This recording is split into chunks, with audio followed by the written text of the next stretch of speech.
Ézéchiel 37, de versets 11 et 14.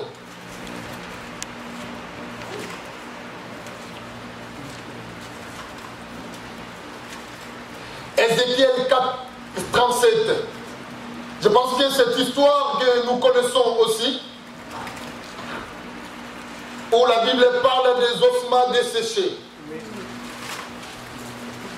Ézéchiel qui signifie Dieu fortifie. Quand Dieu voit tu es en train de traverser des moments de faiblesse ou de sécheresse, Dieu peut envoyer un prophète Ézéchiel.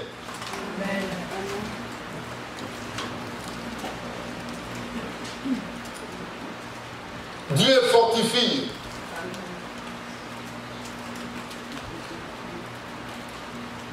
Je prierai que le Seigneur puisse fortifier aussi chacun d'entre nous qui vont donner son temps pour écouter cette parole. Ézéchiel était dans ce temps-là le roi d'Israël. Il y a une chose que nous devons aussi savoir là. À la fin du règne de Salomon, vous devez mettre ça dans votre tête que Israël était divisé en deux. Il y avait une révolte populaire et Israël est divisé en deux tribus. En deux tribus, en deux groupes. Les 12 tribus étaient divisées en deux groupes après le règne de Salomon, le fils de David. Là, surtout, vous allez aussi constater qu'on parle des fois du royaume de Juda et des fois on parle du royaume d'Israël. Des fois, c'est mentionné dans la Bible, exemple, que tel roi était le roi de Juda. Donc, c'était le deux groupes qui étaient divisés, Israël qui était divisé en deux après le règne de Salomon. Les tribus de Juda étaient seulement, le royaume de Juda était seulement deux tribus, les tribus de Benjamin et les tribus de Juda, là où le Seigneur, notre Seigneur Jésus est sorti de cette tribu de Juda. Et les 10 autres tribus là que vous les connaissez. Mais ici, Ézéchiel était le roi d'Israël. Donc les rois qui dirigeaient un peu ces 10 tribus d'Israël. À cette époque-là, la Bible parle que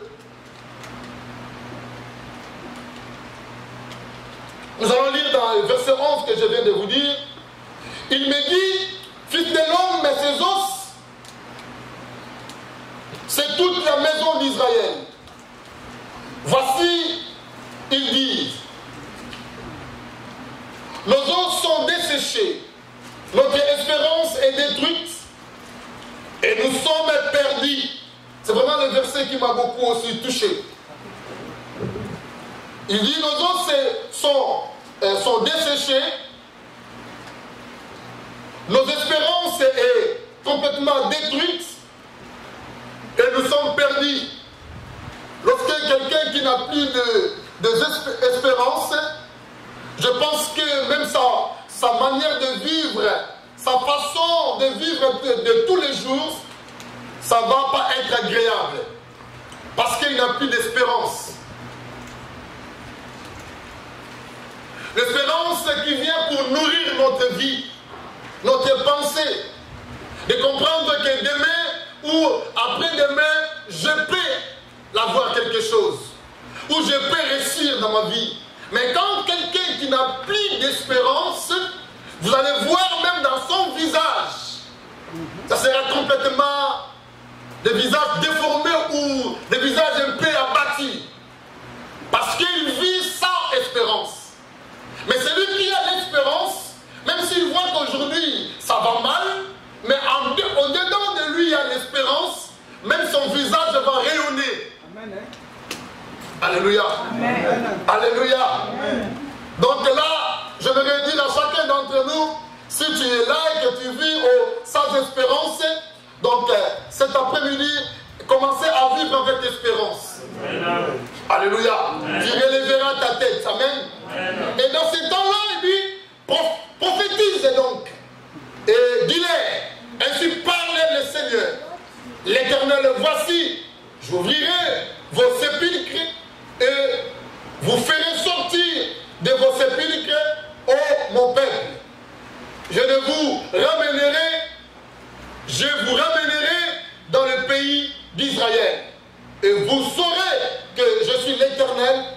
lorsque j'ouvrirai vos sépulcres et que je vous ferai sortir de vos sépulcres, ô mon peuple. Je mettrai mon esprit en vous et vous vivrez. Je vous rétablirai dans votre pays et vous saurez que moi, l'Éternel, je parlais et agis, dit le Seigneur. Amen, amen. Amen. Alléluia. Amen. Donc voilà ce que nous voulons partager avec vous. Ça veut dire que nous comprenons bien cette histoire. Le Seigneur, Dieu Tout-Puissant, a amené son serviteur, Ézéchiel. La Bible dit qu'il a amené Ézéchiel dans une vallée. Il l'a amené dans une vallée, dans une vision. Et dans cette vision-là, Dieu a montré à Ézéchiel. Il a dit, regardez cette vallée-là, qu'est-ce que tu vois? Il dit, mais oui, je vois tellement des ossements desséchés. Tout était en sec.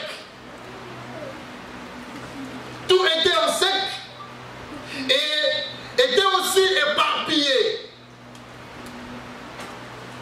Mais maintenant, Ézéchiel ne savait pas aussi que les ossements qu'il voyait là, c'était en fait la maison d'Israël. C'était une vision que Dieu a montrée à Ézéchiel. Et l'exemple que Dieu m'a amené dans une vision, il me montre l'église. Mais sous forme des ossements desséchés. Il dit, qu'est-ce que tu vois? Mais je vais quand même dire ce que je vois. Je vois les ossements desséchés. Il ne voyait pas des hommes, mais il voyait des os. Il dit, est-ce que ces os-là pourraient-ils revivre? Là, j'ai beaucoup aimé aussi la réaction d'un prophète, Ézéchiel. Alléluia. J'ai beaucoup aimé ça, la réaction des prophètes Ézéchiel. Ce n'est pas comme des prophètes d'aujourd'hui. Hein, dans le verset 3, lorsqu'il demandait à Ézéchiel, il me dit, fils de l'homme, ces os pourront-ils revivre? Je répondis, Ézéchiel a répondu, Seigneur, éternel, tu le sais. Tu le sais. Là, j'ai beaucoup aimé. Pourquoi j'ai beaucoup aimé? Parce que un prophète dépend de Dieu. Amen. Un prophète dit que ce que Dieu lui dit de dire. Amen. Alléluia. C'est ça un vrai prophète.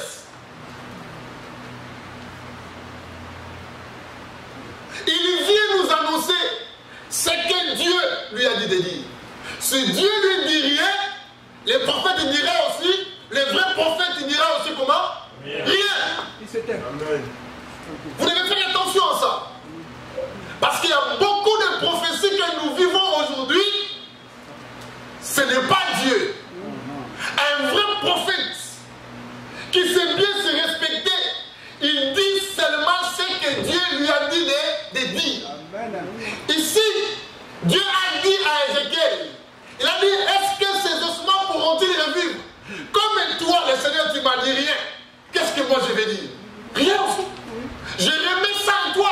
C'est toi qui sais. Parce que tu m'as dit rien.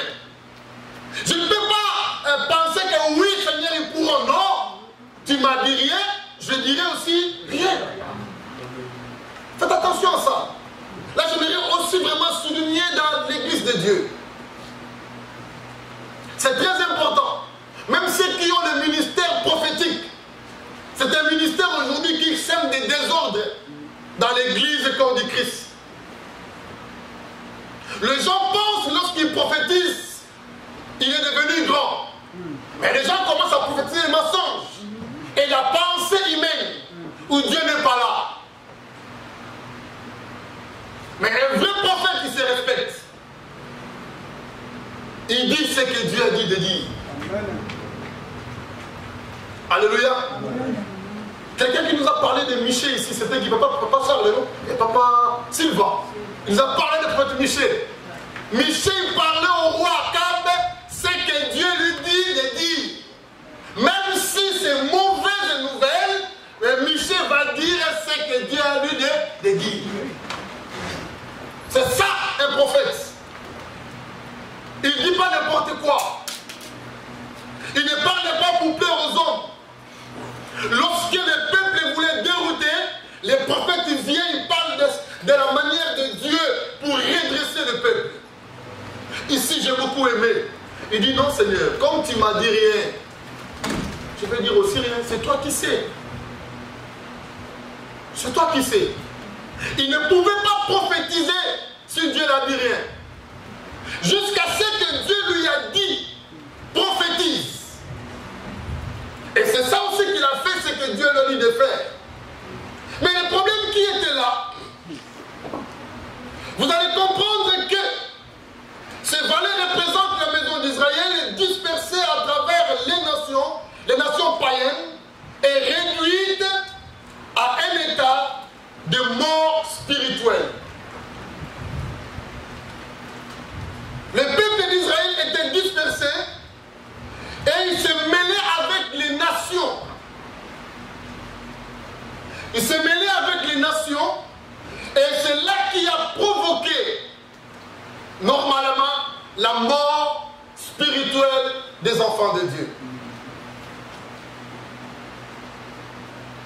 Ça veut dire qu'il s'est détaché. J'ai entendu Papa Paul et Papa Dodo, ils parlaient de ce mot-là, détachement. J'ai beaucoup aimé ça. Je dis, le peuple d'Israël s'est détaché complètement vis-à-vis de l'alliance, vis-à-vis avec leur Dieu. Il s'est mêlé avec les nations.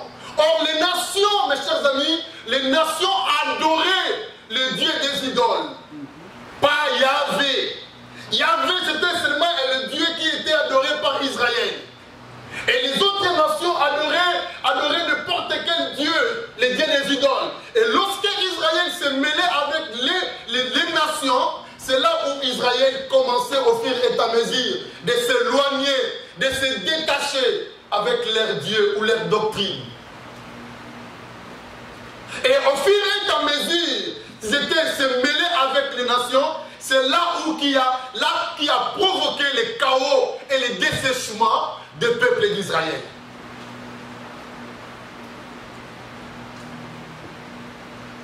Il faut faire attention à cela. Ici, on parle, Dieu a montré Ézéchiel, c'était une vision spirituelle. Israël était encore en forme, physiquement, mais spirituellement, Israël était mort.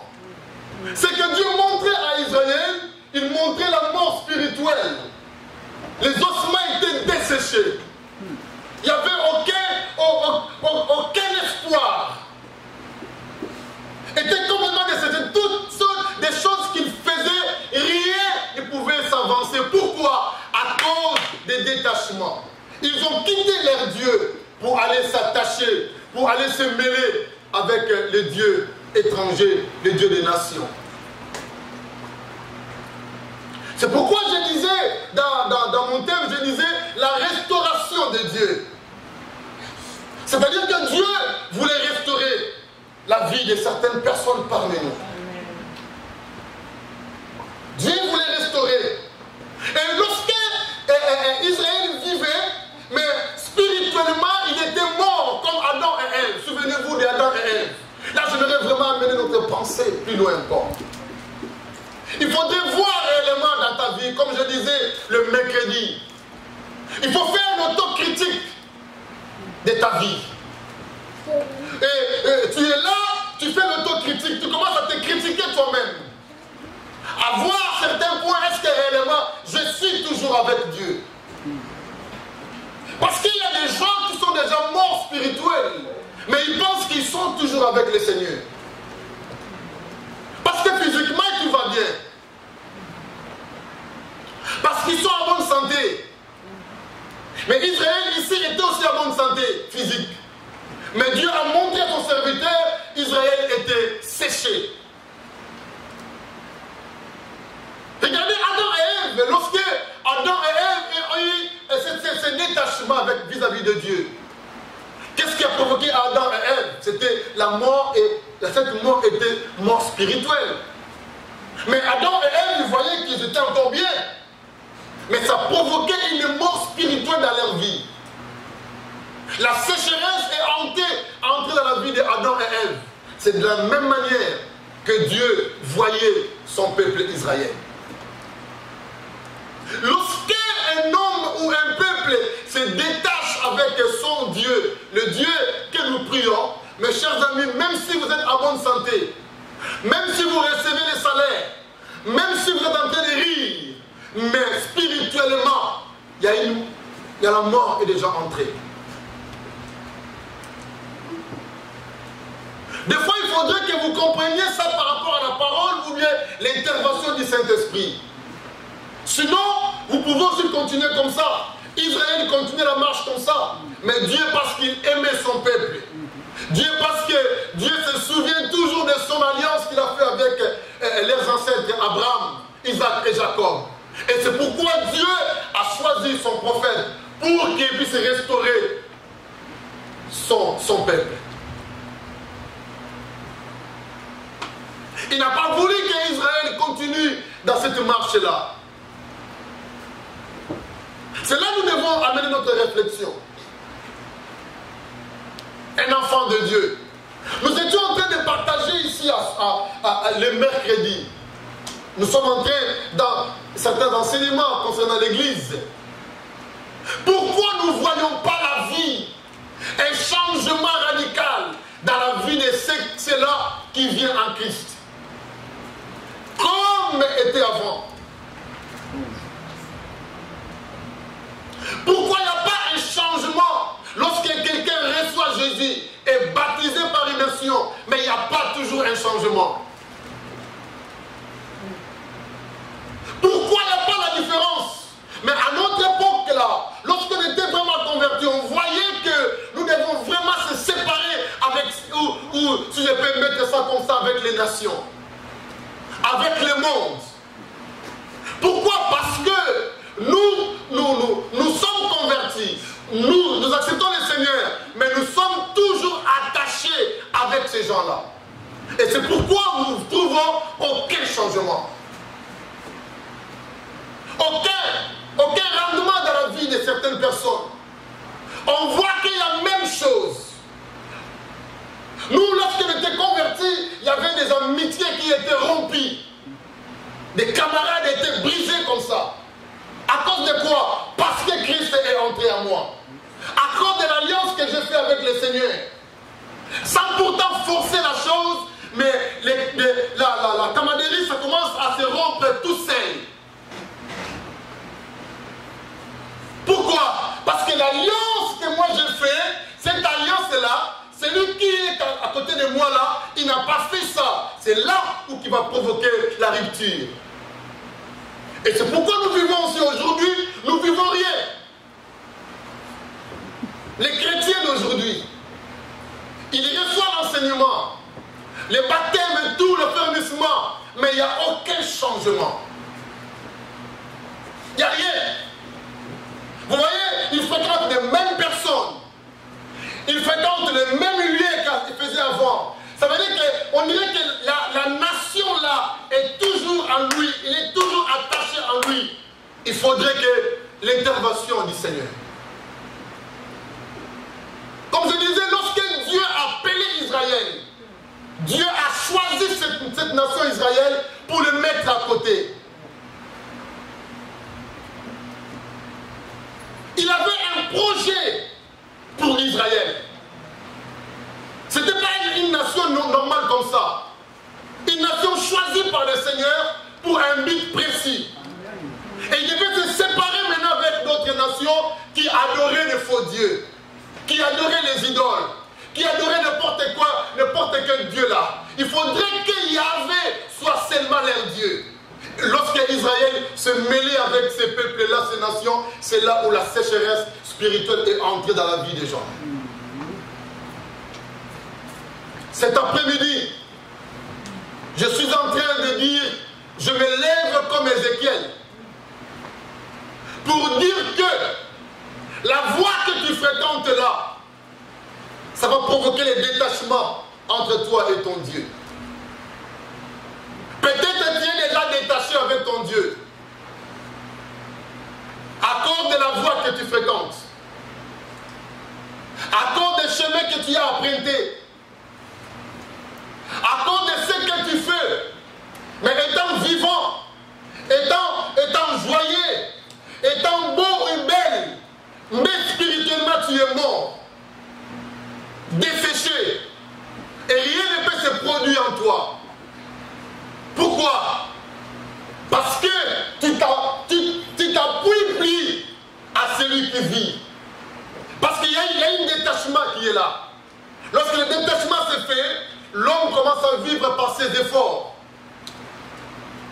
Et dans l'effort de l'homme ne produit absolument rien vis-à-vis du Seigneur. Et surtout avec les projets que Dieu a pour toi. Vous voyez? Et il a dit à Ézéchiel, Ézéchiel prophétise. Il a dit prophétise. Et il m'a dit, prophétise sur ces os et dis-leur, les ossements desséchés, écoutez la parole de l'Éternel. C'est là, à partir du verset 11, Dieu commençait maintenant à expliquer Ézéchiel. Ézéchiel, de dire que non, les ossements desséchés que tu as vus là, c'est la maison d'Israël. Parce qu'il s'est détaché à moi. Voilà pourquoi ils sont devenus complètement secs. Quand quelqu'un qui est à sec, vous voyez, parce qu'il parlait ici à sec, il était desséché, il n'avait plus la chair ni esprit. Regardez cette vision-là. Des ossements desséchés qui a ni chair ni esprit. Ça veut dire, de telles personnes comme ça, il peut produire absolument rien. Rien du tout. Même lorsqu'il prie, au moment qu'il est desséché, il ne produira rien. Il faut que tu comprennes ça. Qu'est-ce que l'homme va faire? La première chose que l'homme va faire, c'est demi-tour. C'est demi-tour vers le Seigneur. Si vous ne faites pas ce demi-tour-là, vous allez continuer à prier, à foncer à prier, prier ou gêner ou quoi, il n'y aura rien. Parce que Israël dépendait de Dieu. Il dit, c'est moi qui sera votre roi, dit l'Éternel. Ce n'est pas quelqu'un d'autre, c'est moi. Au moment que vous vous détachez avec moi, rien ne pourra se passer dans votre vie. C'est comme la vie des chrétiens, mes chers amis. La vie des chrétiens est comme ça. Au moment où nous avons fait l'alliance avec le Seigneur, quelle que soit la souffrance de la vie, quelle que soit la circonstance de la vie, ne détachez jamais avec ce Dieu que tu as fait l'alliance. Ne détachez pas. Regardez, je vais juste sauter un petit peu. Donnez-vous Jean chapitre 15. On va retourner après. Regardez Jean chapitre 15 pour avoir un peu une idée aussi. Jean 15.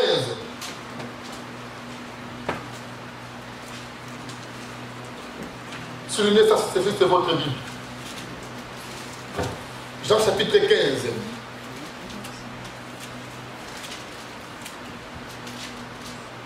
Bon, je commençais par le premier verset seulement. On va descendre un peu. Il dit, je suis le vrai cep. Et mon père est le vigneron. C'est Jésus qui parle de ça ici. Vous allez comprendre maintenant, comme je vais de vous dire, qu'Israël, il dépendait de leur roi qui était l'Éternel. Détachement de leur roi, Dieu Tout-Puissant, Israël était foutu. Chaos, rien. Regardez Jésus maintenant ici, il dit que je suis le vrai cep. Il continue à dire, il dit tout sarment qui est en moi et qui ne porte pas, là je vais sauter un petit peu, il est retranché et tout sarment qui ne porte de fruits, il est monde afin qu'il porte encore plus. Mais le verset qui m'a beaucoup plu, c'est 4. Il dit, demeurez en moi et je demeurerai en vous. Comme le sarment ne peut comment? Ne peut de lui-même porter quoi? Des fruits. Israël ne peut de lui-même porter quelque chose de bon. C'est l'attachement. Au moment où le sarment est détaché avec les cèpes, le sarment va sécher. Le sarment, c'est une branche. Le branche qui tient avec le tronc de l'arbre, qui est Jésus. Lorsque la branche là ne s'attache pas à ce tronc, sache que la branche ne peut pas donner de bonnes feuilles. Ça va être séché et tomber et pas rien qui va se passer en elle. Jésus maintenant se présente comme le cep. Donc lorsque nous faisons l'alliance avec lui, il se représente comme les cèpes et nous sommes comme des sarments. En dehors des sept, les serments ne paient rien. Là, j'aimerais vraiment dire à chacun de nous, beaucoup de gens que nous sommes ici, ou dans la vie chrétienne, nous sommes des fois déjà desséchés. Mais parce que ce sont des choses qui n'est pas visibles, nous croyons que nous sommes toujours attachés avec lui. Lorsqu'il y a eu un détachement, mes chers amis, l'homme chrétien ne peut rien faire. Il ne peut pas aller de l'avant. Il faudrait que nous puissions faire un demi-tour. Et le Seigneur est venu pour rétablir maintenant Israël, de restaurer, de remettre quelque chose à vie comme était avant. Souvenez-vous des premiers jours ou des premières années que vous êtes convertis. Hein? Amenez votre pensée loin comme ça. Des premières années ou bien des premiers jours que vous êtes convertis. Regardez comment vous étiez zélés. La spiritualité brillait dans votre vie. Alléluia. Vous ne dépendez que de Dieu. Vous ne faisiez rien sans consulter le Seigneur. Souvenez-vous de cela. Les ailes là de première année là. Souvenez-vous de ça. Vous ne faisiez rien sans... Et vous avez cherché à chaque fois d'augmenter votre vie spirituelle. Vous cherchez Dieu. Vous priez beaucoup. Vous lisez beaucoup la Bible. Vous ne dépendez que de lui.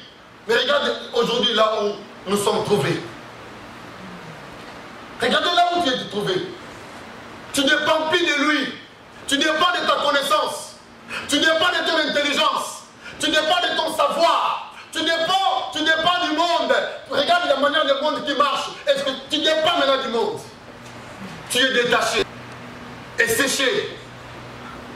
Le détachement provoque le séchement. Alléluia. Amen. Le détachement provoque le séchement dans la vie des gens. Mais Dieu est amour. Amen. Il est vraiment amour parce qu'il veut nous sauver. Il ne veut pas nous perdre. Il dit ceci, verset 5. Verset 4, on avait fini? Non. Si vous demeurez attaché au cep, ainsi vous ne pouvez non plus comment? Vous ne pouvez non plus si vous ne demeurez à moi. Donc si vous n'êtes pas attaché au cep, vous ne pouvez plus demeurer ou bien vivre réellement. Ce sont des choses qui sont spirituelles. L'attachement qui va te faire que tu puisses vivre la main puissante de Dieu. Et les talents, le don que Dieu a mis en toi va vraiment commencer à se voir aux hommes. Quelle que soit la souffrance, soyez attachés. Nous ne savons pas pourquoi Israël, ils sont allés dans une autre nation. Nous ne savons pas.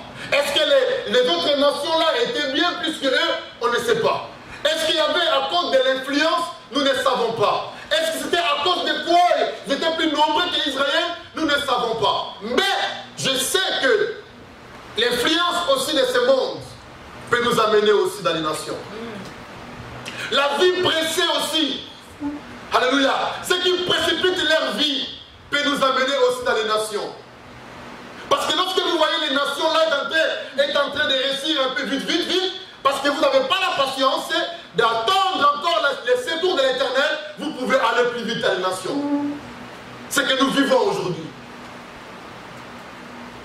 Alléluia. Dans les nations, des fois, il peut avoir une grande influence dans notre vie. Mais nous devons faire très attention.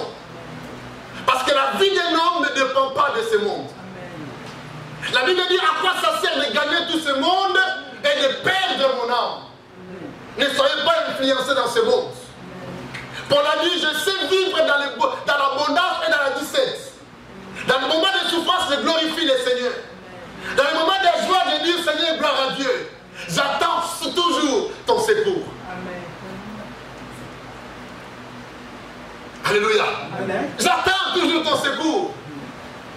Ne disez pas que le Seigneur tarde trop. Non. Il fait des choses à son temps. Il ne précipite pas. Il ne vient pas aussi en retard. Mais il vient à son temps. Attendez le secours de l'Éternel. N'allez pas de l'autre côté. Ne brisez pas votre alliance avec le Seigneur. vous allez devenir complètement desséchés. Même dans la vie des hommes de Dieu, même dans la vie des enfants de Dieu, beaucoup sont devenus sèches. Alléluia. Amen. Ils n'ont plus la chair, ils n'ont plus l'esprit. Mais il vit avec Téti. C'est que nous disons ramener sur ma casse. Mais Dieu ne prie avec lui. Il est complètement desséché. Mais seulement parce qu'il y a certaines connaissances. Il dit, verset 5, je suis les sept, il répète encore. Voyez? Regardez, verset, chapitre 15, premier verset et cinquième verset, c'est presque pareil. Il répète encore. Je suis les sept, Nazalim Zété. Je suis les sept. Vous êtes les serments, vos amis m'état. Béténi. Et celui qui demeure, il dit, celui qui demeure en moi, et en lui je demeurerai, porte beaucoup de fruits. Car sans moi, comment? Oh, vous êtes où? Vous ne pouvez rien. Sans moi, vous ne pouvez quoi? Vous ne pouvez rien. Détaché avec le Seigneur, vous ne pouvez rien. Rien. C'est pourquoi Israël, lorsqu'il est détaché avec le Seigneur, ils sont devenus sèches. Il s'est séché. La sécheresse est entrée spirituellement. Mes chers amis, je fais un appel à chacun de nous de retourner, de demander à notre Seigneur un vrai secours, de rétablissement, de réparer votre corps, votre âme et votre esprit. Même votre pensée, c'est lui qui est l'auteur de toutes choses. Il est capable de réparer même ce que l'homme ne peut pas. Amen.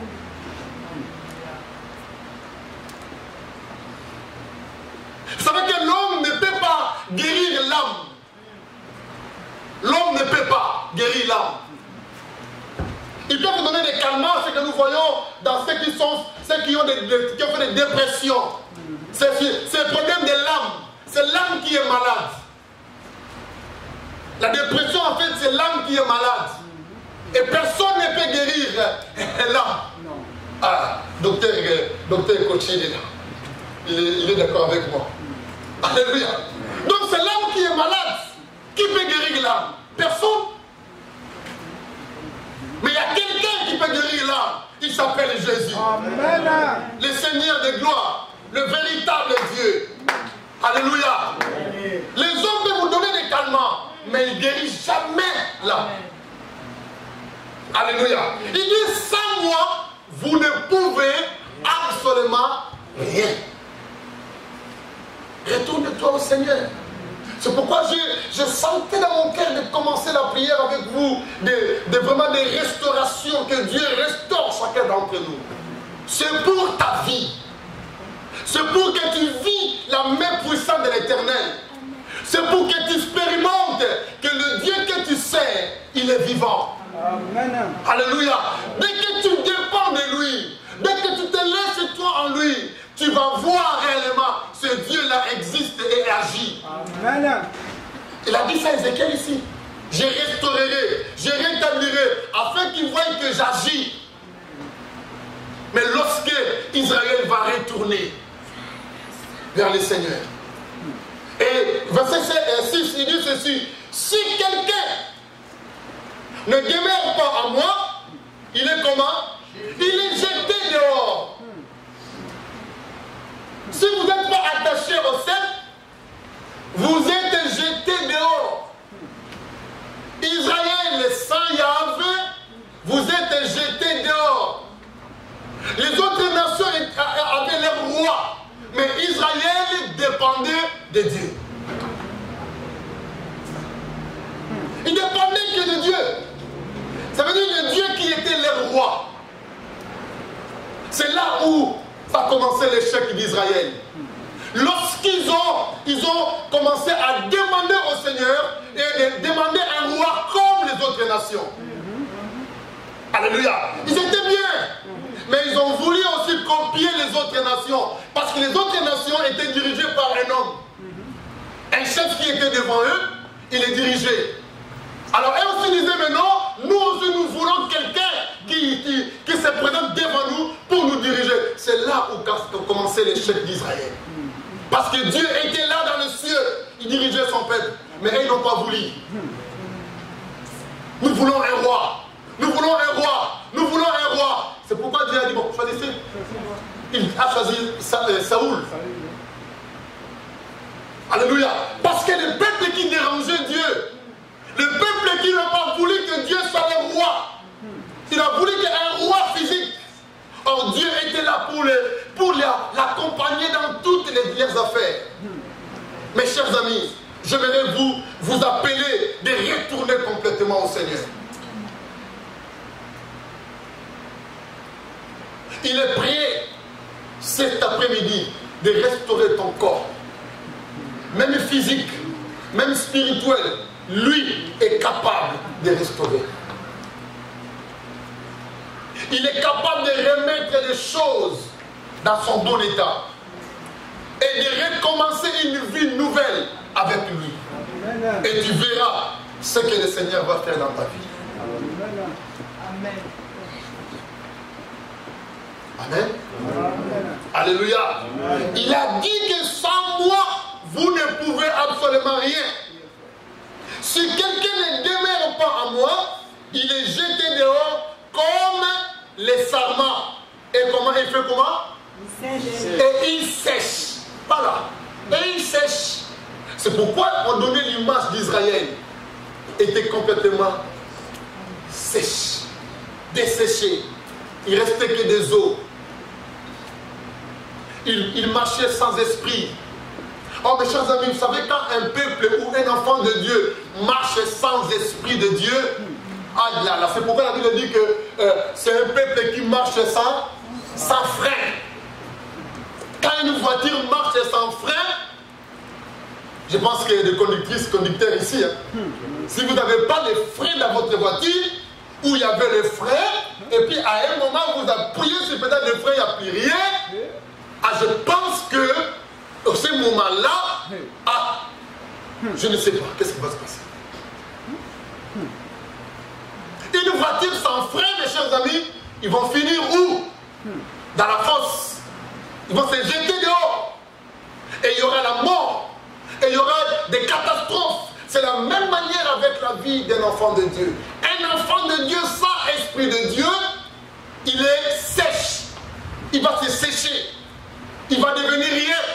Malgré la connaissance de la parole qui reste en lui, mais lui-même, il est complètement séché. Et la Bible dit, Dieu, il sera jeté dehors et il se sera séché, puis on les ramasse, les sarments, et les jette où? Au feu, et ils brillent.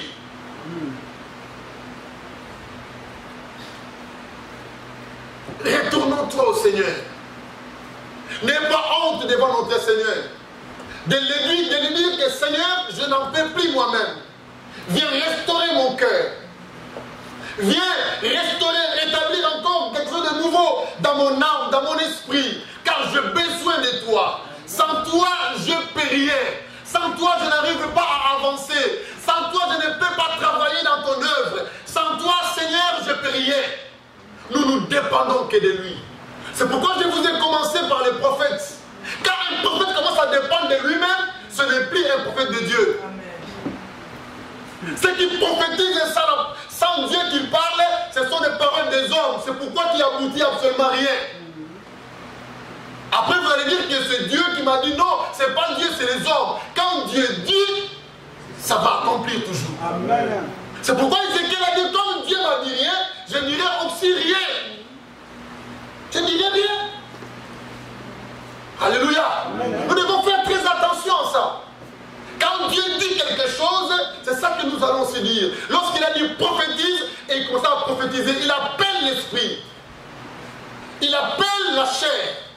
Et il commence à rassembler maintenant Israël qui était dispersé. Israël retourne à leur place. Et ils ont réussi encore l'Esprit de Dieu. Et Israël était en forme maintenant pour continuer la marche avec le Seigneur. Mon souhait cet après-midi, que le Seigneur puisse rassembler encore son peuple, afin que son esprit vienne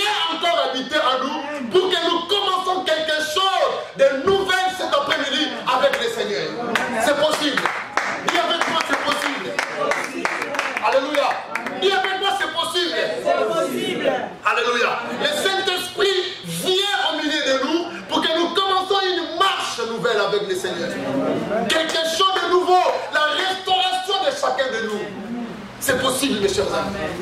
Abandonnez toutes ces voies-là et laisse-toi au Seigneur. Dis Seigneur, je vais abandonner à toi. Amen. Alléluia.